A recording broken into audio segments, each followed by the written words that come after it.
Yang pertama, dampak ekonomi. Indonesia adalah negara yang dianugerahi kekayaan alam yang melimpah ruah. Potensi ini sudah sejak lama dilirik oleh para pelawat yang datang ke Indonesia. Belanda memanfaatkan potensi alam tersebut, salah satunya dalam bidang industri perkebunan. Kehadiran Belanda di Nusantara dimulai dengan pembentukan VOC yang dalam perkembangannya berhasil mengembangkan usaha berupa perkebunan komoditas baru yang dianggap memiliki prospek yang bagus, diantaranya kopi dan tebu. Johannes van den Bos adalah gubernur jenderal yang mencetuskan sistem kulturstelsel atau tanam paksa pada tahun 1930. Petani diwajibkan untuk menanam komoditas yang sesuai permintaan pemerintah di tanah milik mereka sendiri, di antaranya kopi, tembakau, tebu, teh, lada, kayu manis, dan kina. Sistem tanam paksa nyatanya memiliki dampak positif terhadap perkembangan aspek perkebunan di antara lain yaitu A. Beberapa komoditas ekspor diperkenalkan dan mengalami perluasan yakni kopi, teh, kayu manis, dan lada yang ditanam di lahan hak milik rakyat. B. Jumlah produksi dan ekspor tanaman perkebunan semakin meningkat. Hal ini nyatanya berhasil membawa Hindia Belanda menjadi salah satu negara produsen utama beberapa komoditas ekspor yang dikirim ke pasar Eropa. C. Dengan masukkan pengetahuan dan alat perkebunan dari barat, petani dapat menguasai teknologi budidaya tanaman baru. Yang kedua adalah urbanisasi dan pertumbuhan kota. Urbanisasi adalah pergeseran populasi dari daerah pedesaan ke perkotaan, perluasan daerah pertanian dan industri perkebunan, diikuti oleh melonjaknya jumlah penduduk dan menyebabkan penyebaran daerah pemukiman yang lebih luas. Jalan kereta api dibangun untuk memperlancar sarana transportasi. Perbaikan jalan darat yang membentang dari Anyer hingga Panarukan juga dikerjakan dengan serius. Pada masa liberal ini, perusahaan baru yang didirikan dengan cepat mengalami perkembangan. Oleh karena itu, perusahaan membutuhkan banyak personil dan tenaga ahli.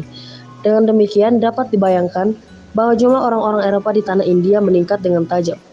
Banyak dari mereka yang menuntut kenyamanan rakyatnya di negeri asal.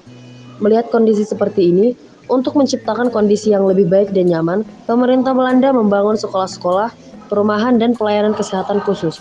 Dampak lain dari tumbuhnya perdagangan dan perusahaan, yakni menimbulkan urbanisasi masyarakat pribumi dari pedesaan ke kota atau pusat perkebunan. Hal ini didorong oleh faktor berkurangnya lahan pertanian yang mengakibatkan peningkatan kaum miskin di wilayah pedesaan.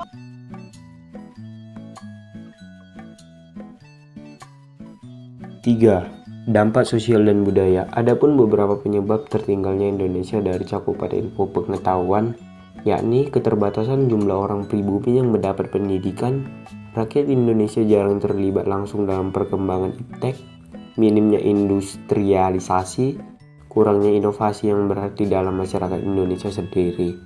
Masyarakat memperkenalkan senjata modern dari senjata ringan hingga senjata yang berat. Teknologi lain yang digunakan dan dipamerkan oleh kolonial yakni kendaraan tempur dan transportasi lainnya. Ilmu pengetahuan tersebut berasal dari negara Eropa, yang kemudian pemerintah kolonial menyebarkan iptek melalui pendidikan baik di sekolah maupun dengan cara penggunaan secara langsung kepada masyarakat di Hindia Belanda.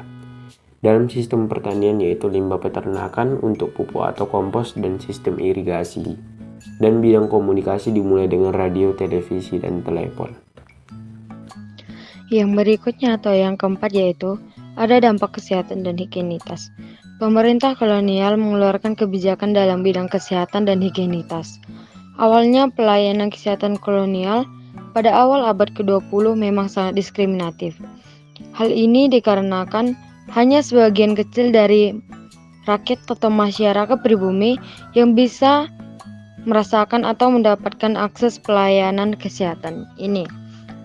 Dari hal tersebut dapat kita ambil bahwa semakin banyak profesi baru di kalangan masyarakat pribumi dalam dunia kesehatan, seperti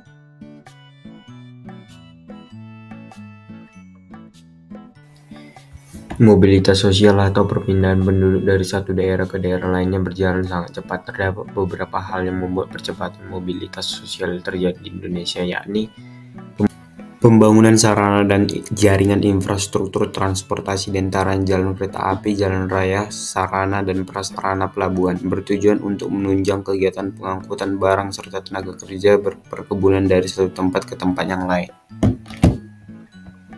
Pembangunan sarana dan jaringan infrastruktur transportasi di antaranya jalan kereta api, jalan raya, sarana dan prasarana pelabuhan, bertujuan untuk menunjang kegiatan pengangkutan barang serta tenaga kerja berperkebunan dari satu tempat ke tempat yang lain.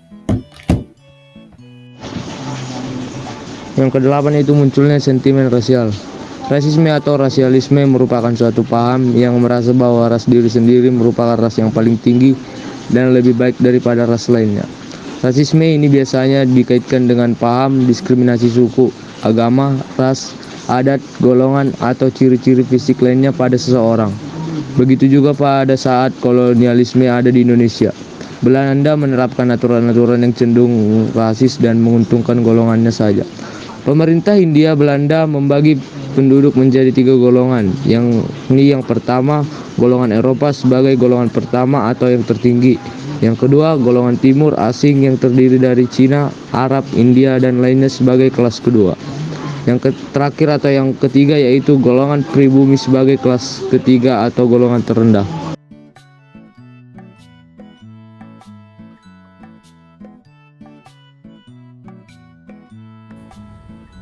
Dan yang terakhir adalah dampak politik. Pada masa VOC, diangkat pemimpin tertinggi di negara koloni, yaitu Gubernur Jenderal. Kedudukannya hampir sama dengan presiden dan bahkan setingkat dengan raja-raja lokal di Indonesia. Kerajaan Belanda juga memberikan kekuasaan penuh kepada Gubernur Jenderal berupa hak oktroy. Hak istimewa di bidang politik yaitu boleh membuat perjanjian dengan raja, mengangkat dan menurunkan pimpinan setempat. Tidak jarang upaya tersebut ditempuh dengan cara politik adu domba. Memasuki abad ke-20, Belanda menerapkan kebijakan politik etis atau politik balas budi. Pada 1901, untuk memperbaiki pendidikan di Indonesia, perkembangan inilah yang kemudian melahirkan golongan cendekiawan. Nasionalisme telah membentuk perjuangan-perjuangan di bawah pimpinan cendekiawan dan mengeluarkan organisasi-organisasi di kalangan pribumi.